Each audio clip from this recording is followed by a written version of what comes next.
रमेश पोखरियाल निशंक जी, श्रीमान संजय धोत्रे जी, राष्ट्रीय शिक्षा नीति के प्रारूप को तैयार करने वाली समिति के अध्यक्ष डॉक्टर कस्तूरी रंगन जी, उनकी टीम के सम्मानित सदस्यगण, इस विशेष सम्मेलन में भाग ले रहे सभी राज्यों के शिक्षाविद, विद्वानगण, प्राचार्यगण, शिक्षकगण, देवी और सज्जनों, आज हम सभी एक ऐसे क्षण का हिस्सा बन रहे हैं जो हमारे देश के भविष्य निर्माण की नींव डाल रहा है। एक ऐसा क्षण है जिसमें नए युग के निर्माण के बीज पड़े हैं। राष्ट्रीय शिक्षा नीति 21वीं सदी के भारत को नई दिशा देने वाली है। साथियों, पिछले 3 दशकों में दुनिया का हर क्षेत्र बदल गया, हर व्यवस्था बदल गई।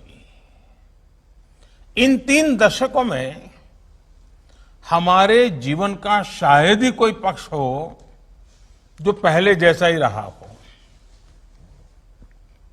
लेकिन वो मार्ग जिस पर चलते हुए समाज भविष्य की तरफ बढ़ता है, हमारी शिक्षा व्यवस्था वो अब भी पुराने ढर्रे पर ही चल रही थी। पुरानी शिक्षा व्यवस्था को बदलना उतना ही आवश्यक था जितना किसी खराब हुए ब्लैक बोर्ड को बदलना आवश्यक होता है। जैसे हर स्कूल में पिनअप बोर्ड होता है, उसमें तमाम जरूरी कागज, स्कूल के जरूरी आदेश, बच्चों की बनाई पेंटिंग आदि आप लोग लगाते रहते हैं। ये बोर्ड हर कुछ समय में भर जाता है। उस पिनअप बोर्ड पर नई क्लास के नए बच्चों की नई पेंटिंग्स लगाने के लिए आपको बदलाव करना ही पड़ता है। नई राष्ट्रीय शिक्षा नीति भी नए भारत की नई उम्मीदों की, नई आवश्यकताओं की पूर्ति का एक सशक्त माध्यम है। इसके पीछे पिछले 4-5 वर्षों की कड़ी मेहनत है। हर क्षेत्र, हर विद्या, हर भाषा के लोगों ने इस पर दिन रात काम किया है, लेकिन ये काम अभी पूरा नहीं हुआ है। एक प्रकार से कहे तो ये काम की असली शुरुआत हुई है। अब हमें राष्ट्रीय शिक्षा नीति को उतने ही प्रभावी तरीके से लागू करना है, और ये काम हम सब मिलकर करेंगे।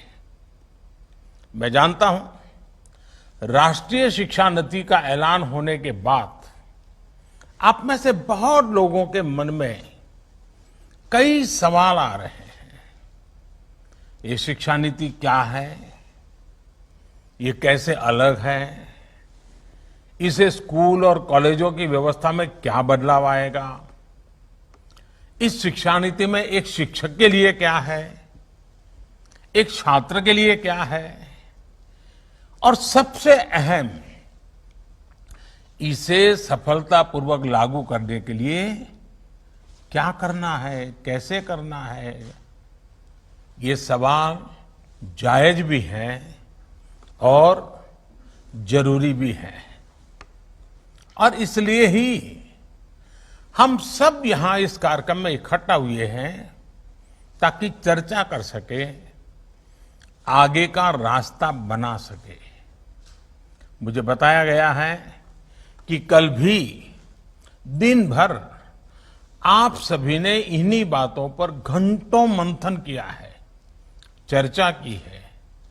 टीचर्स खुद अपने हिसाब से लर्निंग मटेरियल तैयार करें, बच्चे अपना टॉय म्यूजियम बनाएं, पेरेंट्स को जोड़ने के लिए स्कूल में कम्युनिटी लाइब्रेरी हो, तस्वीरों के साथ मल्टीलिंगुअल डिक्शनरी हो, स्कूल में भी किचन गार्डन हो।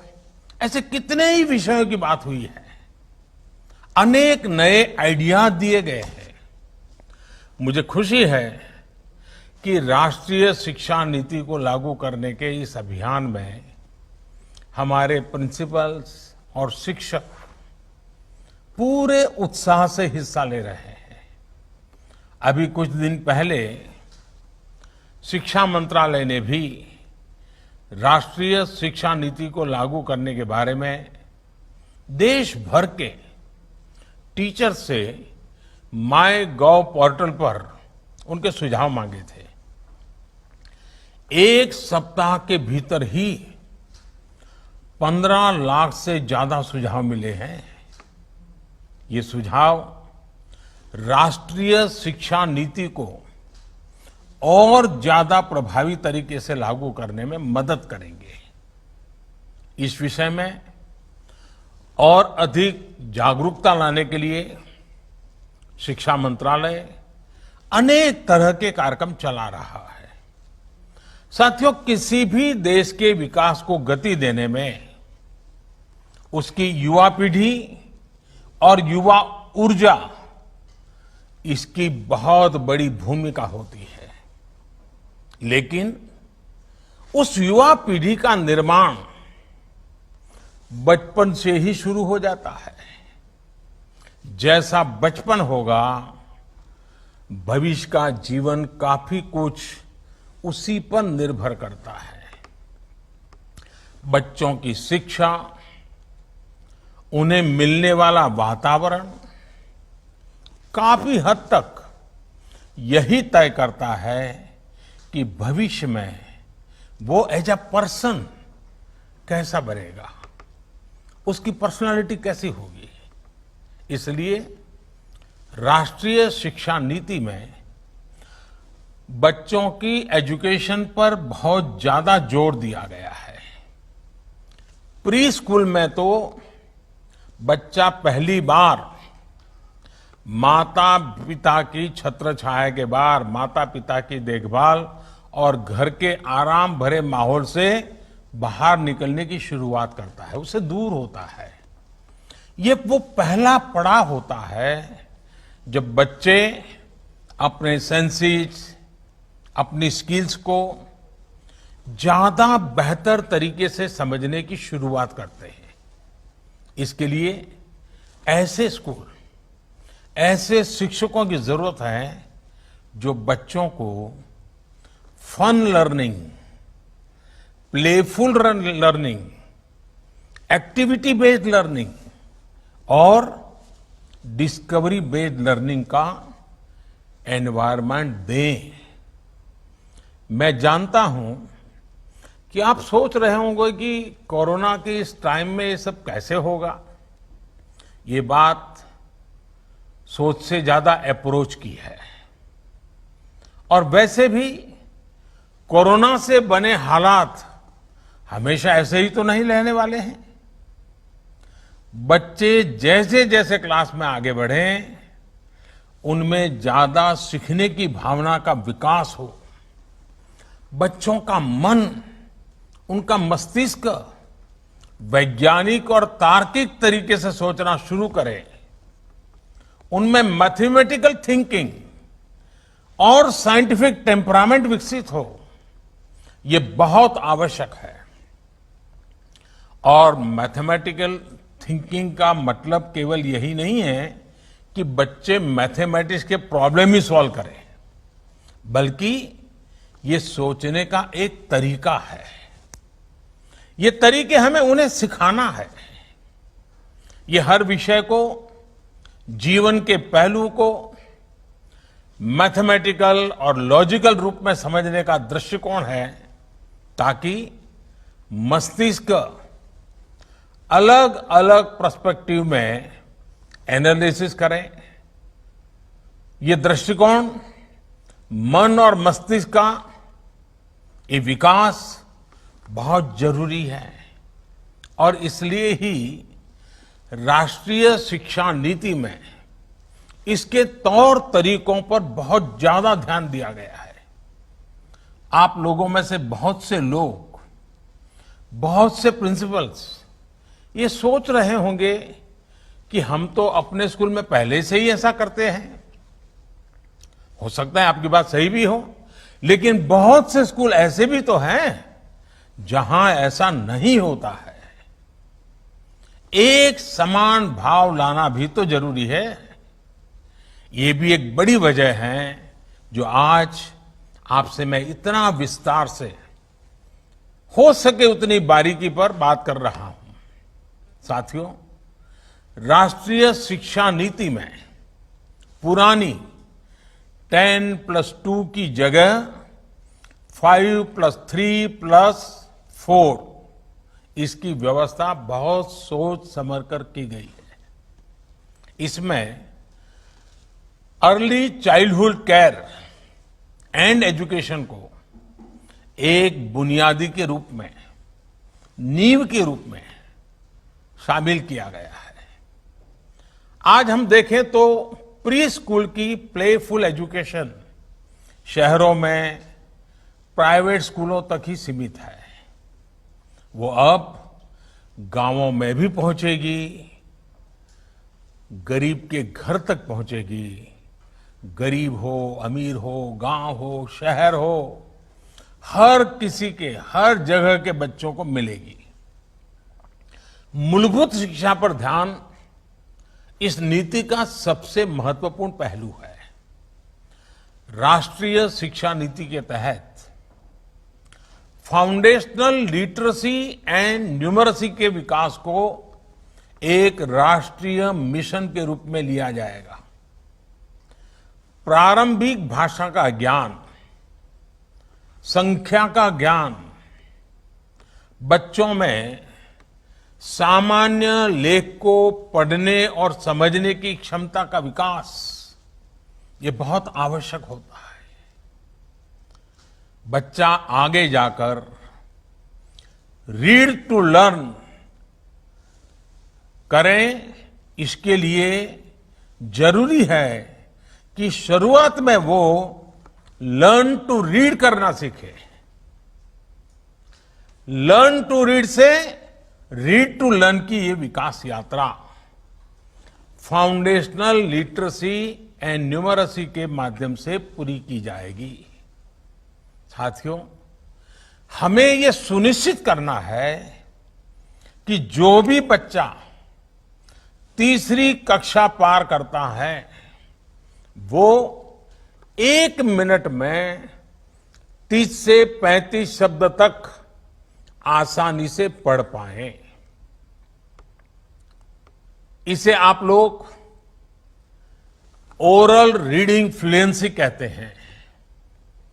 जिस बच्चे को हम इस लेवल तक ला पाएंगे, शेप कर पाएंगे, सिखा पाएंगे, तो भविष्य में उस विद्यार्थी को बाकी सब्जेक्ट्स का कंटेंट समझने में और आसानी रहेगी। मैं इसके लिए आपको एक सुझाव देता हूं। ये जो छोटे छोटे बच्चे हैं, उनके साथ और 25-30 उनके दोस्त भी होंगे क्लास में। आप उनको कहिए कि चलो भाई, तुम कितनों के नाम जानते हो बोलो। फिर कहो अच्छा तुम कितनी तेजी से नाम बता सकते हो बोलो। फिर कहिए कि तुम तेजी से भी बोलो और उसको वहां खड़ा भी करो। आप देखिए उतनी कितने प्रकार की टैलेंट डेवलप होने शुरू हो जाएगी और उसका कॉन्फिडेंस लेवल बढ़ जाएगा। फिर वही बातें बाद में लिखित रूप में रख करके उन्हीं अपने साथियों के नाम, चलो भाई तुम इसमें से किस किस के नाम बोलोगे, पहले फोटो रख करके दिखा सकते हैं, फिर शब्द लिख करके रखा सकते हैं। अपने ही दोस्तों की पहचान से वो सीखना शुरू कर दे। इसको लर्निंग की प्रक्रिया कहते हैं। इससे आगे की कक्षाओं में स्टूडेंट्स पर बोझ भी कम होगा, आप शिक्षकों पर भी बर्डन कम होगा। साथ ही बेसिक गणित जैसे counting, addition, subtraction, multiplication, division, ये सब भी बच्चे आसानी से समझ सकेंगे। ये तब संभव होगा जब पढ़ाई किताबों और क्लास की चार दीवारियों से बाहर निकालकर वास्तविक दुनिया से जुड़ेगी, हमारे जीवन से, आसपास के परिवेश से जुड़ेगी, आसपास की चीजों से, रियल वर्ल्ड से बच्चे कैसे सीख सकते हैं। इसका एक उदाहरण ईश्वर चंद्र विद्यासागर की एक जीवन कहानी में देखने को मिल रहा है। कहते ईश्वर चंद्र विद्यासागर जी जब 8 साल के थे, उन्हें तब तक अंग्रेजी नहीं पढ़ाई गई थी। एक बार वो अपने पिता के साथ कोलकाता जा रहे थे। रास्ते में सड़क के किनारे उन्हें अंग्रेजी में लिखे माइलस्टोन्स दिखे। उन्होंने अपने पिता से पूछा कि यह क्या लिखा है। उनके पिताजी ने बताया कि इसमें कोलकाता कितनी दूर है ये बताने के लिए इंग्लिश में गिनती लिखी है। इस उत्तर से ईश्वरचंद्र विद्यासागर के बाल मन में और जिज्ञासा बढ़ी। वो पूछते रहे और उनके पिताजी उन मील के पत्थरों पर लिखी गिनती बताते रहे और कोलकाता पहुंचते पहुंचते ईश्वर चंद्र विद्यासागर पूरी इंग्लिश की काउंटिंग सीख गए। 1 2 3 4 7 8 9 10 उनको आ गया। ये है जिज्ञासा की पढ़ाई, जिज्ञासा से सीखने और सिखाने की शक्ति। साथियों, जब शिक्षा को आसपास के परिवेश से जोड़ दिया जाता है तो उसका प्रभाव विद्यार्थी के पूरे जीवन पर पड़ता है, पूरे समाज पर भी पड़ता है। जैसे जापान को देखिए, वहां शिनरिन योकू का प्रचलन है। शिनरिन का अर्थ है वन या जंगल और योकू का मतलब है नहाना, यानी फॉरेस्ट बेथिंग। वहां स्टूडेंट्स को जंगलों में या जहां पेड़ पौधे बहुत हैं ऐसी जगहों पर ले जाया जाता है जहां बच्चे प्रकृति को स्वाभाविक रूप से महसूस करें, पेड़ पौधों फूलों को सुने, देखें, टच, टेस्ट, स्मेल, अनुभव करें। इससे बच्चों का प्रकृति और पर्यावरण के जुड़ाव भी होता है और उनके होलिस्टिक तरीके से डेवलपमेंट को भी बढ़ावा मिलता है। बच्चे इसे एंजॉय भी करते हैं और एक साथ कितनी सारी चीजें सीख भी रहे होते हैं। मैं जब गुजरात में मुख्यमंत्री था तो मैं एक कार्यक्रम चलाता था। हमने एक सूचना की सभी स्कूलों को, हमने कहा कि सभी स्कूल के बच्चे अपने गांव के अंदर सबसे बड़ी उम्र का पेड़ कौन सा है, जिस पेड़ की सबसे ज्यादा उम्र हो चुकी है वो ढूंढो। तो उनको सब जगह पे जाना पड़ा, गांव के आसपास के सारे पेड़ देखने पड़े, टीचर को पूछना पड़ा और फिर सब में सहमति बना कि भाई हाँ ये पेड़ बहुत पुराना है। और बाद में बच्चों ने स्कूल में आकर के उस पर गीत लिखे, निबंध लिखे, वक्तृत्व कथाएं की, यानी उस पेड़ का महात्मा क्या है। लेकिन उस पूरी प्रक्रिया में उनको कई पेड़ देखने पड़े, सबसे उम्र लायक पेड़ का ढूंढना पड़ा, बहुत सी चीजें वो सीखने लग गए। और मैं कह सकता हूं कि यह प्रयोग बहुत सफल रहा था। एक तरफ बच्चों को पर्यावरण की जानकारी मिली, साथ ही साथ उन्हें अपने गांव के विषय में ढेर सारी जानकारियां प्राप्त करने का मौका भी मिला। हमें इसी तरह के आसान और नए नए तौर तरीकों को बढ़ाना होगा। हमारे ये प्रयोग न्यू एज लर्निंग का मूल मंत्र होना चाहिए। एंगेज, एक्सप्लोर, एक्सपीरियंस, एक्सप्रेस और एक्सेल, यानी कि स्टूडेंट्स अपने रुचि के हिसाब में गतिविधियों में, घटनाओं में, प्रोजेक्ट्स में एंगेज हो, इसे अपने हिसाब से एक्सप्लोर करें। इन गतिविधियों, घटनाओं, प्रोजेक्ट्स को विभिन्न दृष्टिकोण अपने एक्सपीरियंस से सीखे। ये उनका पर्सनल एक्सपीरियंस हो सकता है या कोलैबोरेटिव एक्सपीरियंस हो सकता है।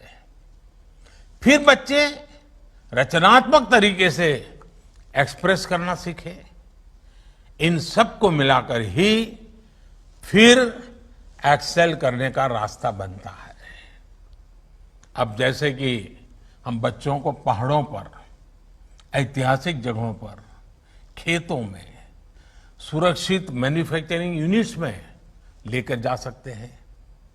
अब देखिए, आप क्लासरूम में उनको रेलवे का इंजन पढ़ाएं, क्लासरूम में आप उनको बस पर पढ़ाएं, लेकिन कभी तय करें कि अगर गांव के नजदीक में रेलवे स्टेशन है तो चलो जाएंगे। बच्चों को स्टेशन पे ट्रेन आती है तो इंजन कैसा होता है दिखाएंगे। फिर कभी बस स्टेशन पे ले जाएंगे, बस कैसा होता है दिखाएंगे। वो देख करके सीखना शुरू कर लेता है। मैं जानता हूं कई प्रिंसिपल्स और शिक्षक जरूर ये सोच रहे होंगे कि वो तो अपने स्कूल में, कॉलेज में ऐसा ही करते हैं। मैं मानता हूं बहुत से टीचर बड़े इनोवेटिव होते हैं और जी जान से लगे होते, करते रहते हैं, लेकिन ये सब जगह नहीं होता है। और हमने इन सारी अच्छी चीजों को जितना ज्यादा फैलाएंगे, हमारे साथी शिक्षकों को भी सीखने का मौका मिलेगा। और इस वजह से बहुत से छात्र प्रैक्टिकल नॉलेज से दूर रह जाते हैं। टीचरों का एक्सपीरियंस जितना ज्यादा शेयर होगा, वो बच्चों के लाभ में जाएगा। साथियों, हमारे देश भर में हर क्षेत्र की अपनी कुछ न कुछ खूबी है। कोई न कोई पारंपरिक कला, कारीगरी, प्रोडक्ट्स हर जगह के मशहूर हैं। जैसे कि बिहार में भागलपुर की साड़ियां, वहां का सिल्क देश भर में फेमस है। स्टूडेंट्स उन करघों, हाथ करघों में विजिट करें, देखें आखिर ये कपड़े बनते कैसे हैं। उनको सिखाया जाए, जरा तुम जो उसके मालिक हैं, जो उस पर काम कर रहे हैं, इनको जरा सवाल पूछो। क्लासरूम में सवाल सिखा करके ले जाया जाए। फिर उनको कहा जाएगा, आकर के बताओ भाई तुमने क्या पूछा था, क्या जवाब मिला। एक ही साधु, यही तो लर्निंग है।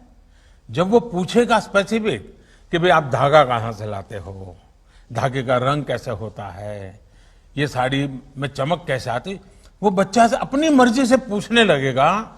आप देखिए, उसको बहुत कुछ सीखने को मिल जाएगा। स्कूल में भी ऐसे स्किल्ड लोगों को बुलाया जा सकता है। ये स्किल्ड लोग आकर के अपनी प्रदर्शनी लगा सकते हैं। वो वर्कशॉप भी लगा, मान लीजिए गांव में जो मिट्टी के बर्तन बनाने वाले लोग हैं, एक दिन स्कूल में बुला लिया, मिट्टी के बर्तन बनाने का हम स्कूल के बच्चे देखें, फिर उनसे सवाल जवाब करें, पूछें। आप देखिए, वो आराम से सीख लेगा। विद्यार्थियों की जिज्ञासा भी बढ़ेगी और जानकारी भी बढ़ेगी और सीखने में रुचि भी बढ़ेगी। ऐसे कितने ही प्रोफेशंस हैं जिनके लिए डीप स्किल की जरूरत होती है, लेकिन हम उन्हें महत्व ही नहीं देते। कई बार तो उन्हें छोटा समझ लेते हैं। अगर स्टूडेंट्स इन्हें देखेंगे, जानेंगे, तो एक तरह का भावात्मक जुड़ाव होगा। स्किल्स को समझेंगे, उनकी रिस्पेक्ट करेंगे। हो सकता है बड़े होकर इनमें से कई बच्चे ऐसे ही उद्योगों से जुड़े होंगे। वो हो सकता है वही बड़े मालिक बन जाए, बड़े उद्योगकार बन जाए। सीखने का वहीं शुरू हो जाता है। बच्चों में संवेदना जगाने की बात जब आती है, अब बच्चे ऑटो रिक्शा में स्कूल आते हैं, क्या कभी उन बच्चों को पूछा कि उस ऑटो रिक्शा वाला का नाम क्या है जो तुम्हें रोज ले आता है, उसका घर कहाँ है, क्या कभी उसने उसके जन्मदिन को आपने मनाया था क्या, क्या कभी आप उसके घर गए थे क्या कभी आपके माँ बाप को वो मिला था क्या? फिर बच्चों को कहो कि भाई तुम ऐसा करो, तुम्हारा जो रिक्शा ड्राइवर है जो तुम्हें लेकर के रिक्शा में लेता है, तुम इतने 10 सवाल पूछ के आ जाओ और फिर क्लास में सब बच्चों को बताओ भाई मेरा जो ऑटो रिक्शा वाला है वो ऐसा ऐसा है, वो इस गांव का है, यहाँ कैसे आया। देखिए बच्चों को उसके प्रति एक संवेदना प्रकट होगी, वरना उन बच्चों को मालूम नहीं, उनको लगता है मेरे पिताजी पैसे देते हैं इसलिए ऑटो रिक्शा वाला है मुझे लेके आता है। उसके मन में वो भाव नहीं जगता है कि ऑटो रिक्शा मेरी जिंदगी बना रहा है, ये सिर्फ ऑटो रिक्शा चलाने वाला एक चालक नहीं है, मेरी जिंदगी को बनाने के लिए वो कुछ कर रहा है, ये संवेदना पैदा होगी। उसी प्रकार से अगर कोई दूसरा प्रोफेशन भी चुनता है, इंजीनियर भी बनता है, तो उसके दिमाग में रहेगा कि फलाना पैसे को बेहतर बनाने के लिए क्या इनोवेशन किया जा सकता है। इसी तरह हॉस्पिटल्स की, फायर स्टेशन की या फिर दूसरी किसी जगह की विजिट भी लर्निंग का हिस्सा हो सकती है। बच्चों को ले जाना चाहिए, दिखाना चाहिए, उनको पता चलेगा डॉक्टर भी कितने प्रकार के होते हैं, डेंटिस्ट क्या होता है, आंख का हॉस्पिटल कैसा होता है, साधन देखा गया, आंख चेक करने का मशीन कैसा होता है, उसको जिज्ञासा, हाँ भाई ये कुछ ऐसा होता है, ये कुछ ऐसा होता है, वो सीखेगा। साथियों, राष्ट्रीय शिक्षा नीति को इसी तरह तैयार किया गया है ताकि सिलेबस को कम किया जा सके और फंडामेंटल चीजों पर ध्यान केंद्रित किया जा सके। लर्निंग को इंटीग्रेटेड एवं इंटरडिसिप्लिनरी, फन बेस्ड और कंप्लीट एक्सपीरियंस बनाने के लिए एक नेशनल करिकुलम फ्रेमवर्क डेवलप किया जाएगा। ये भी तय किया गया है कि 2022 में जब हम आजादी के 75 वर्ष मनाएंगे तो हमारे स्टूडेंट्स इस नए करिकुलम के साथ ही नए भविष्य की तरफ कदम बढ़ाएंगे। ये भी फॉरवर्ड लुकिंग, फ्यूचर रेडी और साइंटिफिक करिकुलम होगा। इसके लिए सभी के सुझाव लिए जाएंगे और सभी के सुझाव और मॉडर्न एजुकेशन सिस्टम को इसमें समाहित किया जाएगा। साथियों, भविष्य की दुनिया हमारी आज की दुनिया से काफी अलग होने वाली है। हम इसकी जरूरतों को अभी से देख सकते हैं, सेंस कर सकते हैं। ऐसे में हमें अपने स्टूडेंट्स को 21st सेंचुरी की स्किल्स के साथ आगे बढ़ाना है। ये 21st सेंचुरी की स्किल्स क्या होगी? ये होगी critical thinking, creativity, collaboration, curiosity और कम्युनिकेशन। हमारे students sustainable future, sustainable science को समझे, उस दिशा में सोचे, ये सब आज समय की मांग है, बहुत जरूरी है। और इसलिए छात्र शुरुआत से ही कोडिंग सीखें, आर्टिफिशियल इंटेलिजेंस को समझे, internet of things, cloud computing, data science और रोबोटिक्स, इससे जुड़े सारी बातों को भी उसके परिचय में उसको लाना होगा, हमें इसको देखना होगा। साथियों, हमारी पहले की जो शिक्षा नीति रही है उसने हमारे स्टूडेंट्स को बहुत ही बांध भी दिया था।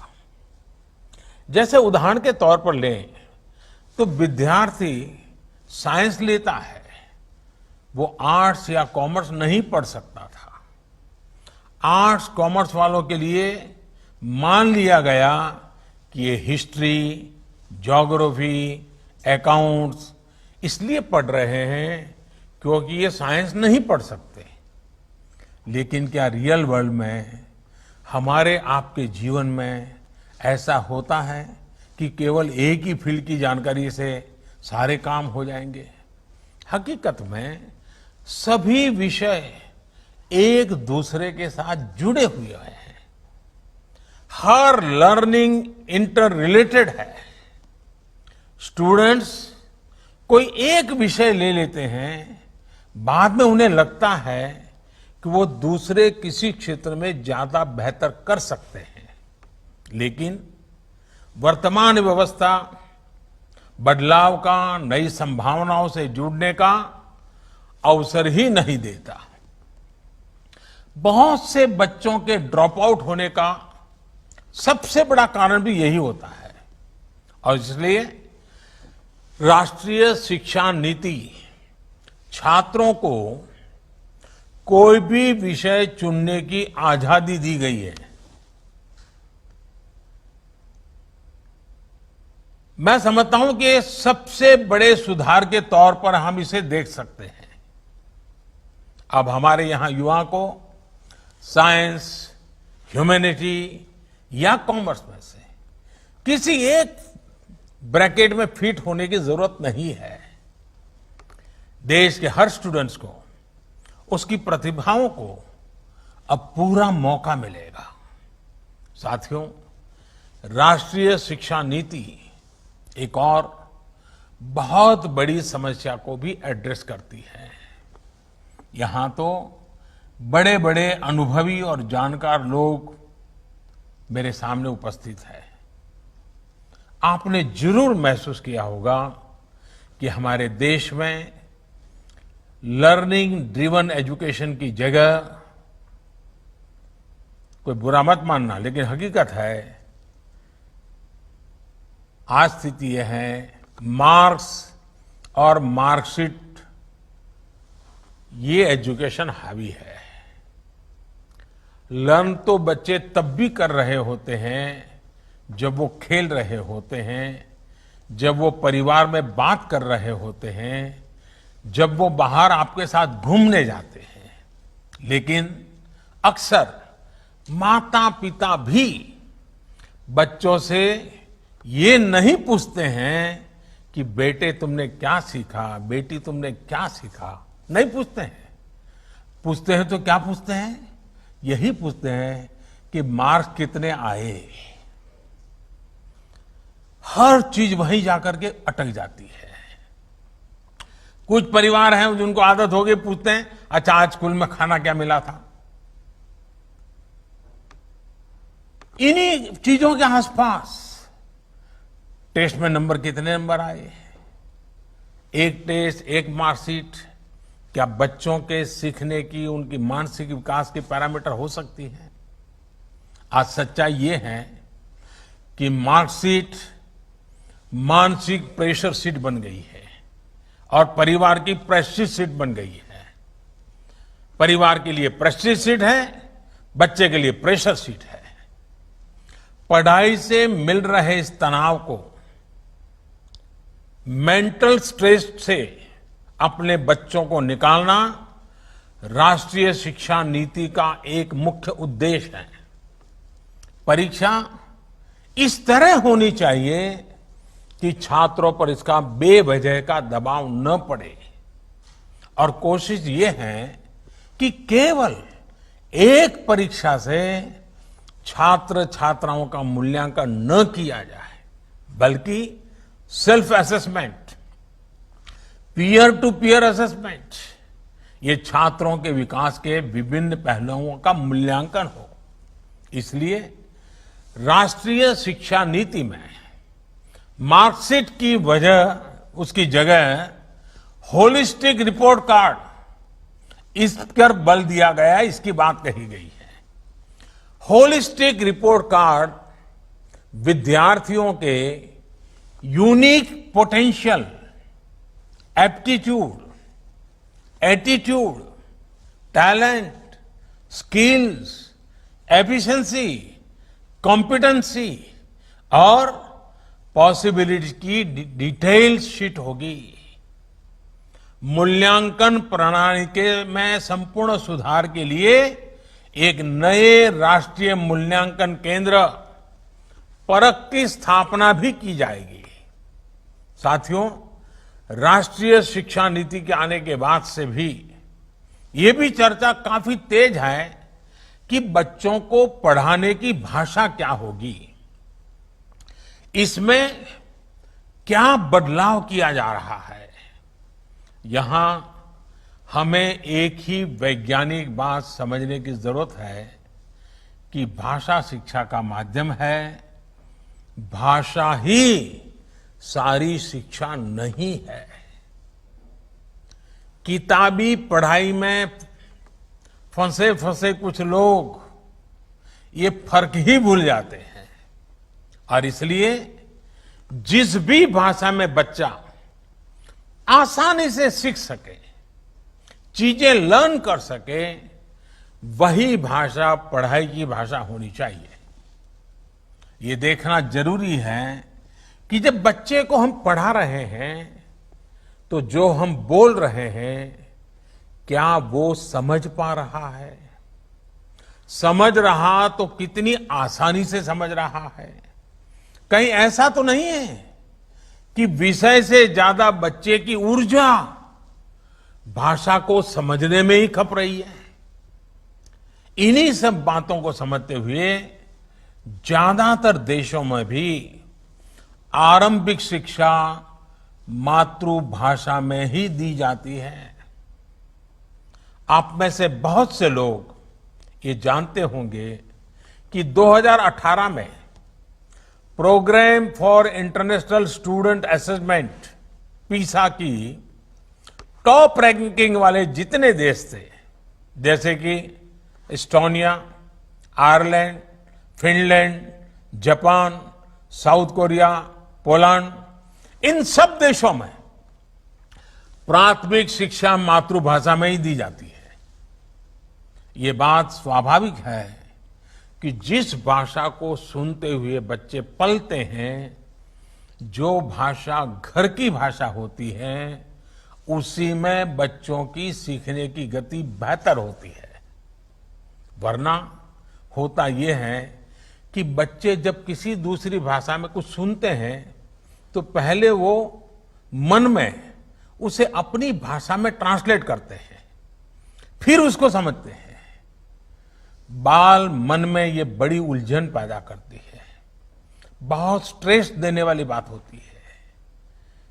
इसका एक और पहलू भी है। हमारे देश में खासकर ग्रामीण क्षेत्र में पढ़ाई मातृभाषा से अलग होने पर ज्यादातर पेरेंट्स बच्चों की पढ़ाई से जुड़ भी नहीं पाते। ऐसे में बच्चों के लिए पढ़ाई एक सहज प्रक्रिया नहीं रह जाती, बल्कि पढ़ाई स्कूल की एक ड्यूटी बन जाती है। पेरेंट्स और स्कूल के बीच में एक खाई हो जाती है, एक दीवार हो जाती है। इसलिए जहां तक संभव हो, कम से कम ग्रेड 5 कक्षा 5 तक शिक्षा का माध्यम मातृभाषा, स्थानीय भाषा रखने की बात राष्ट्रीय शिक्षा नीति में कही गई है। मैं देखता हूं कुछ लोग इसे लेकर भ्रम में भी रहते हैं। राष्ट्रीय शिक्षा नीति में मातृभाषा के अलावा कोई अन्य भाषा सीखने सिखाने पर कोई प्रतिबंध नहीं है, कोई रोक नहीं लगाई गई है। अंग्रेजी के साथ जो भी विदेशी भाषाएं अंतर्राष्ट्रीय पटल पर सहायक है, अगर बच्चों का मन करता है जरूर पढ़े, सीखें, किसी को इतराज नहीं है। और जितना ज्यादा सीखेगा अच्छा ही होगा। लेकिन साथ साथ सभी भारतीय भाषाओं को भी प्रमोट किया जाएगा ताकि हमारे युवा देश के अलग अलग राज्यों की भाषा, वहां की संस्कृति से परिचित हो सके, हर क्षेत्र का एक दूसरे से रिश्ता मजबूत हो। साथियों, राष्ट्रीय शिक्षा नीति की इस यात्रा के पथ प्रदर्शक आप सभी हैं। हमारे देश के शिक्षक हैं, चाहे नए तरीके से लर्निंग हो, चाहे परख के जरिए नई परीक्षा हो, स्टूडेंट को इस नई यात्रा पर लेकर शिक्षक को ही जाना है। और ये बात साफ है कि हवाई जहाज, प्लेन कितना भी एडवांस क्यों न हो, उड़ाता पायलट ही है। इसलिए ये सभी शिक्षकों को भी काफी कुछ नया लर्न करना है, काफी कुछ पुराना अनलर्न भी करना है, पुराना भूलना भी है। 2022 में जब आजादी के 75 वर्ष पूरे होंगे, तब भारत का हर स्टूडेंट राष्ट्रीय शिक्षा नीति द्वारा तय किए गए दिशा निर्देशों में पढ़े। ये हम सबकी सामूहिक जिम्मेदारी है। मैं सभी शिक्षकों, प्रशासकों, स्वयंसेवी संगठनों और अभिभावकों से आह्वान करता हूं कि वे इस राष्ट्रीय मिशन में अपना सहयोग दें। मुझे पूरा विश्वास है कि आप सभी शिक्षकों के सहयोग से देश राष्ट्रीय शिक्षा नीति को सफलतापूर्वक लागू कर पाएगा। मैं अपनी बात समाप्त करने से पहले शिक्षकों के माध्यम से एक बात आग्रह से कहना चाहूंगा कि कोरोना के काल में, इस संकट की घड़ी में आप भी औरों को जिन मर्यादाओं का पालन करना है वो बार बार बताते रहें, बार बार सिखाते रहें। 2 गज की दूरी की बात हो, मास्क या फेस कवर की बात हो, अपने परिवार में बुजुर्गों को पूरा ख्याल रखने की बात हो, स्वच्छता की बात हो, बाहर कहीं थूकने वगने की बात न, गलतियां ना हो। ये इस लड़ाई को लड़ने का नेतृत्व भी हम सबको करना है और शिक्षक बड़ी आसानी से कर सकते हैं, बड़ी आसानी से बात घर घर पहुंचा सकते हैं। और शिक्षक जब कोई बात करते हैं तो स्टूडेंट बहुत विश्वास के साथ मानता है। स्टूडेंट के सामने प्रधानमंत्री ने ये कहा कहोगे और मेरे शिक्षक ने ये कहा कहोगे तो मैं दावे से कहता हूं, स्टूडेंट प्रधानमंत्री ने कहा है उस पर 4 सवाल करेगा, लेकिन शिक्षक ने कहा है उस पर एक भी सवाल नहीं करेगा। वो घर जाकर के बताएगा कि मेरे टीचर ने कहा है। ये श्रद्धा, ये विश्वास बालक के मन में पड़ा हुआ है। ये आपकी बहुत बड़ी पूंजी है, ये आपकी बहुत बड़ी शक्ति है। और इस क्षेत्र से जुड़े हुई कई पीढ़ियों ने तपस्या कर करके इसे आपको विरासत में दिया है। और जब ऐसी चीज आपको विरासत में मिली है, तब आपका दायित्व भी बहुत बढ़ जाता है। मुझे विश्वास है मेरा देश का शिक्षक वृंद भारत के उज्जवल भविष्य के लिए इसको एक मिशन के रूप में लेगा, मन लगा करके करेगा। देश का एक एक बालक आपकी शिक्षा को ग्रहण करने के लिए तैयार होता है, आपके आदर्शों का पालन करने के लिए तैयार होता है, आपके इरादों को चरितार्थ करने के लिए तैयार होता है। वो दिन रात मेहनत करने के लिए तैयार होता है। अगर एक बार शिक्षक कह दे, वो सब कुछ मानने को तैयार होता है। मैं समझता हूं कि माँ बाप, शिक्षक, शिक्षक संस्थान, सरकारी व्यवस्था, हम सब ने मिल करके इस काम को करना है।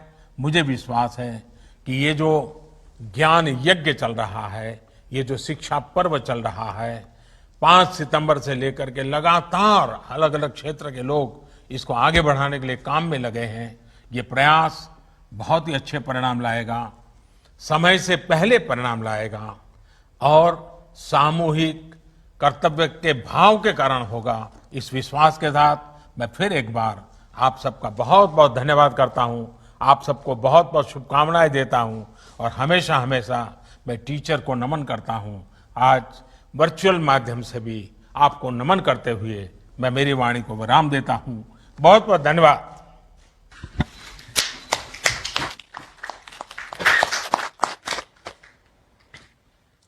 आदरणीय प्रधानमंत्री जी, 21वीं सदी में स्कूली शिक्षा के लिए आयोजित इस कॉन्क्लेव पर आपके द्वारा दिए गए प्रेरणात्मक शब्दों के लिए हम आपका हार्दिक धन्यवाद ज्ञापन करते हैं। आपके दिशा निर्देश निश्चित रूप से हमें आज हमारे साथ देश के विभिन्न हिस्सों से जुड़े हुए शिक्षकों भी नई शिक्षा नीति लागू करने के लिए नई दिशा दिखाएंगे। शिक्षा मंत्रालय आपको आश्वासन देता है, विश्वास देता है कि इसको कार्यान्वित करने के लिए सक्रिय रूप से हम कार्य करेंगे। शिक्षा मंत्रालय एवं सभी सहभागियों की ओर से पुनः आपका हार्दिक आभार, धन्यवाद, नमस्कार।